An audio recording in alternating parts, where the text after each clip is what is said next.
Why is Mr. Tortoise after the dog bone?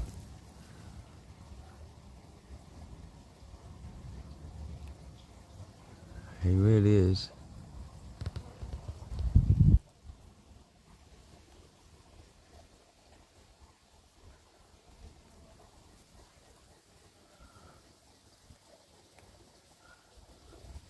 Don't know if he should be doing this.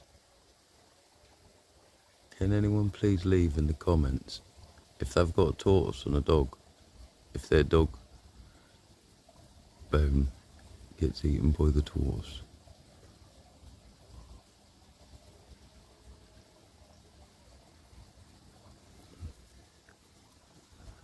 Just in case, I think we should take it away. He does look absolutely horrified, and he really does look like he wants it.